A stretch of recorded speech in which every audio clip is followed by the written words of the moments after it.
November 1943. Adolf Hitler signs a decree that does something unprecedented. He makes one company exempt from every inheritance law in the Reich. The man who receives this gift is an industrialist later convicted for operating a forced labor system. 70 years later, his company still exists. It operates in 78 countries. It generates $43 billion a year.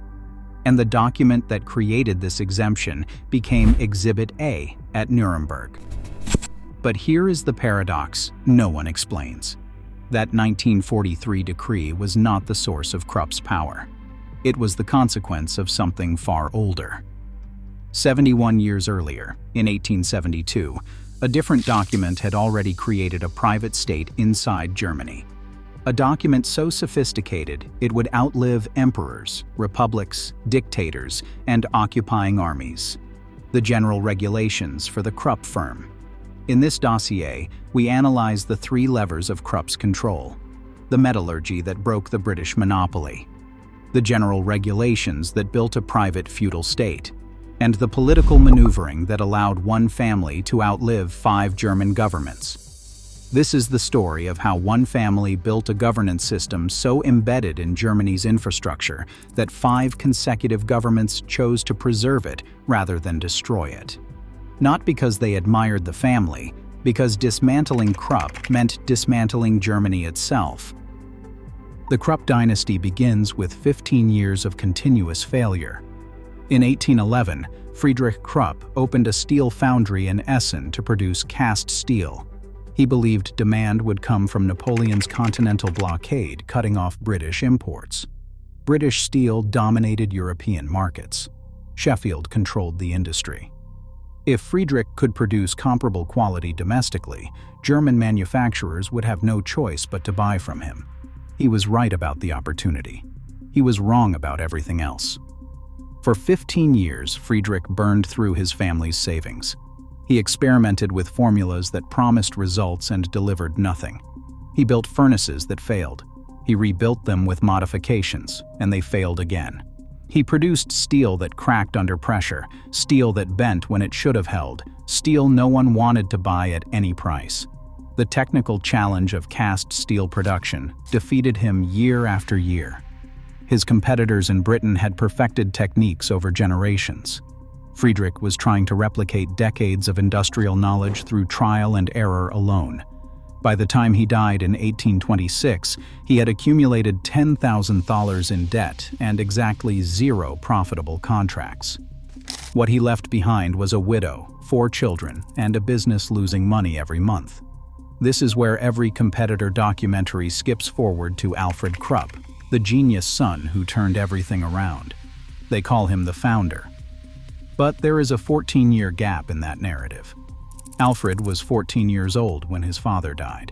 He knew metallurgy from watching his father fail. He did not know how to negotiate with creditors, manage suppliers, or keep a failing business alive. The person who actually saved the company was his mother. Therese Krupp took operational control in 1826. She negotiated with creditors who wanted to liquidate the foundry and recover what they could. She convinced them to wait. She registered the firm's name legally as Fried Krupp, establishing the brand identity that would endure for 2 centuries. She kept the furnaces running when abandonment would have been the rational choice. Most widows in her position would have sold the equipment, paid off what debts they could, and moved on with their lives. Therese refused. For 14 years, she held the company together while her sons learned the trade. She managed the books when there was almost nothing to manage. She handled suppliers who demanded payment she could not provide. She maintained relationships with the few customers they had. Alfred did not become the Cannon King because of genius or vision. He became it because his mother refused to let the company die when death was the obvious outcome. By 1840, Alfred finally had enough knowledge and experience to take command. He understood something his father never did. Friedrich tried to sell steel to anyone who would buy it. He chased private customers, small manufacturers, whoever might place an order. He competed on price against established British suppliers and lost every time. Alfred would sell only to customers who could not say no. He began with the Prussian mint. The state needed dies for stamping coins.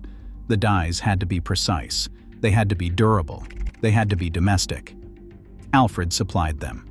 Then came the railways. Prussia was building an industrial transportation network that would transform the economy.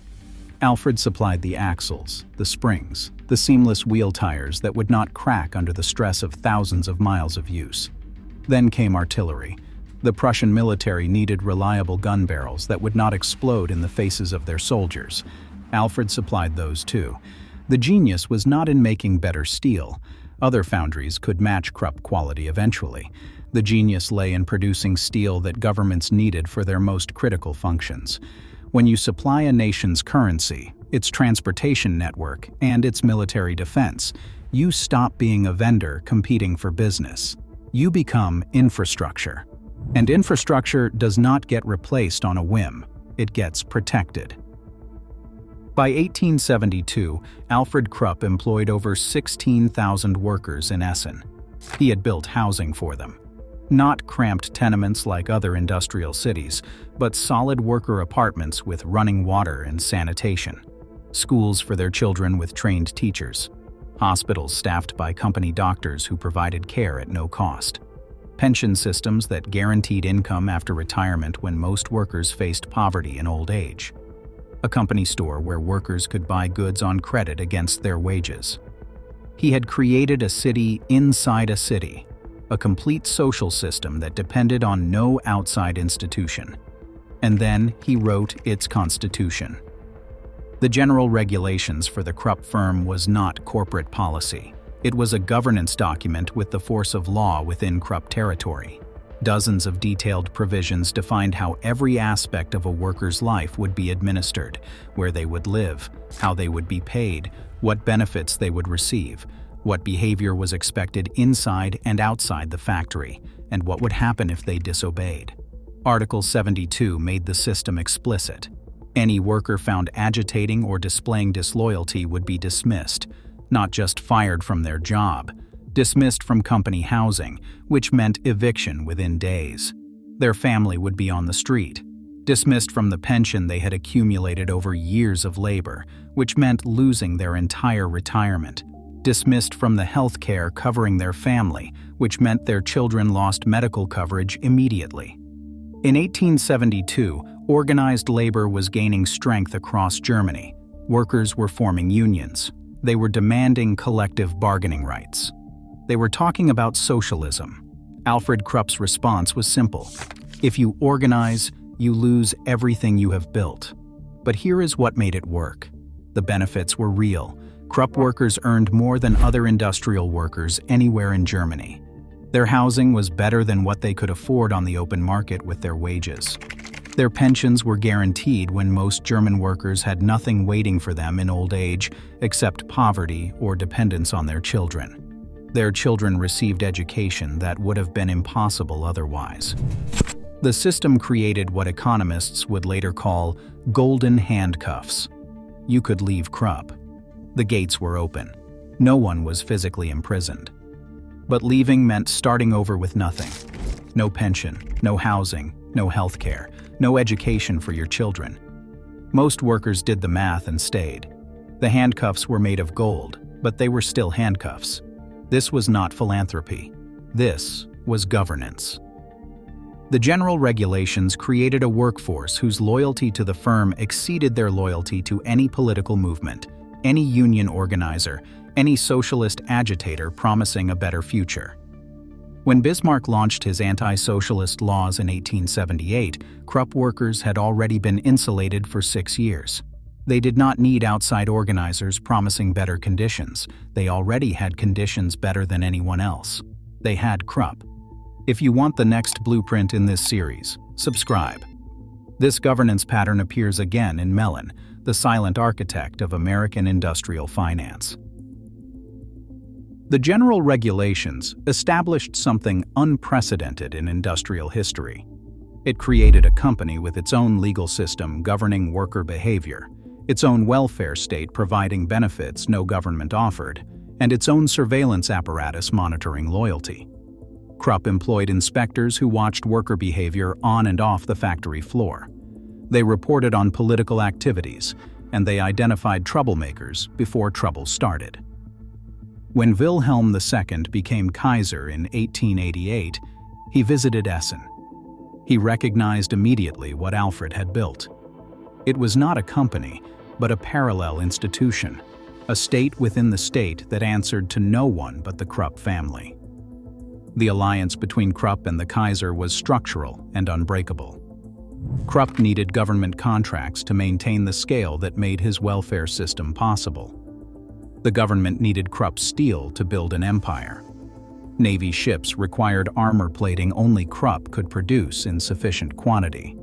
Artillery required gun barrels of Krupp quality. Railway expansion required millions of tons of track and wheels. Neither side could function without the other. And when that kind of mutual dependency exists, normal market rules stop applying.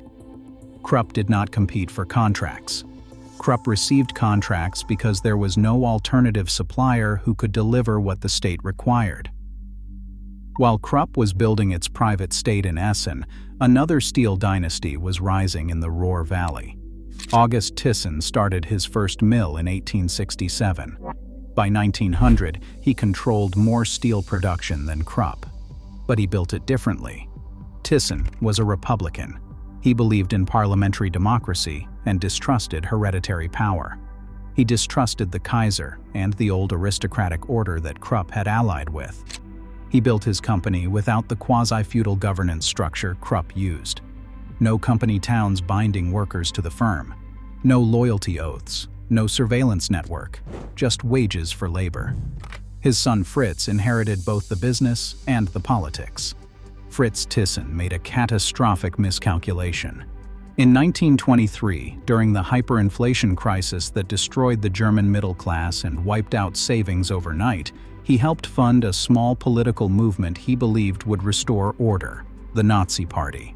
He introduced Hitler to Ruhr industrialists who could provide financing. He opened doors in banking circles. He believed the Nazis would protect property rights and destroy the communists who threatened to nationalize every factory in Germany. He was wrong about what the Nazis actually were. By 1939, Thyssen understood his error. When German troops invaded Poland on September 1, 1939, Fritz Thyssen fled the country the next day. He crossed into Switzerland, then moved to France seeking safety. After extradition by Vichy France in 1941, he was interned by the regime he had helped create. Fritz Thyssen spent the rest of the war in concentration camps. He was held first at Sachsenhausen, then at Dachau. The man who had funded the Nazis in their early years became their prisoner because he refused to support the war he had helped make possible. Meanwhile, in Essen, Krupp made the opposite choice. Gustav von Bohlen had married into the Krupp family and taken the name as a condition of the marriage. When the war began, he was already elderly and declining mentally. His son Alfried was running daily operations, and Alfried had no intention of fleeing. He saw opportunity in the war economy. The Krupp factories would employ over 100,000 forced laborers during the war. They included prisoners of war from France, from Poland, and from the Soviet Union. Concentration camp inmates were transported directly to factory floors. Civilians were deported from occupied territories and put to work producing armaments. This was not hidden or done in secret. It was documented in company records, in transportation manifests, in production reports, and in correspondence that would later fill courtrooms at Nuremberg. Two steel dynasties. Two choices when war came. One fled and was imprisoned for opposing the regime. One stayed and used forced labor to supply it. Both families would face tribunals after the war, but only one would keep their fortune. November 12, 1943, Hitler signs the Lex Krupp. The law converts Krupp from a stock corporation into a sole proprietorship owned by one man. Alfred Krupp becomes the single owner. His siblings are forced to accept buyouts at prices the state determined were fair. The estate is made exempt from inheritance taxes, that would have applied to any other German family transferring wealth of this magnitude. The tax savings exceeded hundreds of millions of Reichmarks. In modern terms, the exemption was worth several billion dollars. No other German company received anything like it. The decree explicitly states that Krupp's importance to the Reich requires this special legal status. The private state Alfred had built in 1872 had been formally recognized and protected by the totalitarian state. When the war ended, Alfred Krupp was arrested at Villa Hügel. The mansion with 269 rooms on the hill overlooking Essen became evidence of the dynasty's wealth. Every factory record, every contract, every labor requisition document became part of the prosecution file. At Nuremberg, the main international military tribunal focused on Nazi political and military leadership. The industrialists who had made the war machine function were tried separately in subsequent proceedings that received less attention. Fritz Thyssen was not tried at Nuremberg at all. In 1948, a German denazification court classified him as a lesser offender. He paid a penalty of 15% of his remaining assets. Then he was free to leave Germany. Alfred Krupp faced the full weight of American military justice. The Krupp trial lasted 11 months. Witnesses testified about conditions in the factories and about the laborers who died producing Krupp steel. Documents proved the scale of forced labor and corporate knowledge of its sources. In July 1948, he was convicted of plunder and crimes against humanity for the systematic use of forced labor. The sentence was 12 years imprisonment and forfeiture of all property. The Krupp dynasty appeared to be over. Their factories were scheduled for dismantlement under Allied deindustrialization plans. Their fortune was confiscated by the military government. Their name became synonymous with war crimes across the world. And then, the Cold War intervened. By 1951, with the Korean War demanding steel production and West Germany positioned as a critical bulwark against Soviet expansion into Western Europe, American priorities shifted dramatically. Rebuilding German industrial capacity mattered more than punishing industrialists for past crimes. High Commissioner John McCloy granted Alfred Krupp clemency. The sentence was commuted to time already served. The property was returned. Within 3 years of his conviction for crimes against humanity, Alfred Krupp was back at Villa Hügel, running the company his family had built over 4 generations. Some historians call this Cold War pragmatism and necessary realpolitik. Others call it the betrayal of justice and of the victims who testified. What is not debatable is the outcome. The Krupp system survived its 5th consecutive government. Imperial Germany, Weimar Republic, the Nazi Reich, Allied occupation, and the Federal Republic. The institution outlived every regime that tried to control it or destroy it. Alfried Krupp rebuilt the company through the 1950s and the 1960s. He diversified away from armaments into engineering, shipbuilding, and construction equipment, but he had no legitimate heir willing to continue the dynasty. His son Arndt examined what inheriting Krupp would mean: the responsibility for tens of thousands of workers, the history that would follow the name forever, the weight of being the last Krupp. In 1966, Arndt renounced the inheritance entirely, accepting an annual stipend instead of the burden of continuing the dynasty. In 1968, Alfried Krupp transferred everything to a foundation. The family dynasty was over. The bloodline would not continue controlling the company, but the company would continue without the bloodline. The institution had finally separated from the family that created it. And here is the final irony of this entire story. March 17, 1999. Krupp merged with Thyssen. The two rival steel dynasties, the monarchist collaborator and the Republican dissident, united under one corporate name: Thyssen Krupp. Today, it generates $43 billion in revenue. It operates in 78 countries around the world. It employs over 100,000 people.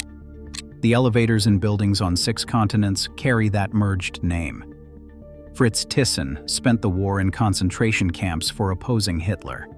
Alfred Krupp spent the war using forced labor to support him. Both families lost their direct control over the companies they built. Both companies survived everything the 20th century could throw at them.